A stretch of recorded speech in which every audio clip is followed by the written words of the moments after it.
નમસ્કાર મિત્રો, બીઆર વરિયા ચેનલમાં તમારા બધાનું સ્વાગત છે કે જ્યાં તમને મળે છે સ્પર્ધાત્મક પરીક્ષાને લગતા અગત્યના વિડીયો, અગત્યની માહિતી અને તમામ સરકારી ભરતીના ન્યૂઝ. તો મિત્રો, આજના દિવસે એટલે કે 7 તારીખના રોજ વિદ્યા સહાયકની ભરતીની ઉપર જે કેસ કરવામાં આવેલો હતો તેની આજે હિયરિંગ થવાનું હતું. એ તમને બધાને ખબર જ છે, જેનાથી તમારા બધાના મનમાં પ્રશ્ન રહેલો જ છે કે શું આજના દિવસે શું ચુકાદો આવ્યો છે, એનાથી શું અસર થશે ભરતીની અંદર, શું ચુકાદો આપ્યો છે, એ ઘણા બધા પ્રશ્નો રહેલા છે. તો તમને એક જ વાત કહી દઉં છું કે આજના દિવસે જે કંઈ પણ ચુકાદો આવ્યો છે, ચુકાદો કશો આવ્યો નથી. આજે ફરીવાર છે નવેસરથી પાછી તારીખ પડેલી છે, એટલે કે 3 તારીખે જે કેસ થયો હતો એને 7 તારીખ પડી હતી અને 7 તારીખને હવે 15 તારીખે પડેલી છે, એટલે કે 15 તારીખ આવતી 15 તારીખે છે તેનો ચુકાદો આવવાનો છે, તેની સુનાવણી થવાની છે.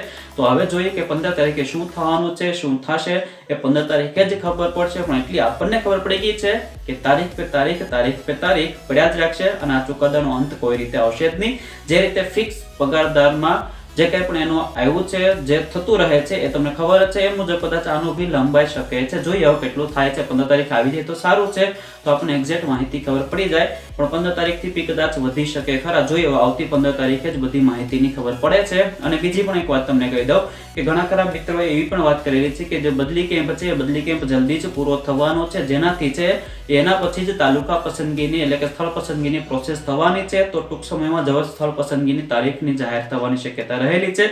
બદલી કેમ્પ જેવા પૂરા થશે એ તરત જ સ્થળ પસંદગીની તારીખ જાહેર થશે અને એને પણ વેબસાઇટ ઉપર જાહેર થશે.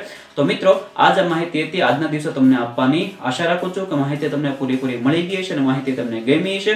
તો વિડીયોને જરૂરથી લાઈક કરી દેજો અને આવી જ માહિતી માટે, આવા જ ટોપિક માટે હંમેશા મારી ચેનલને તમે સબસ્ક્રાઇબ કરવાનું ભૂલતા નહીં. ત્યાં સુધી આવજો. ધન્યવાદ.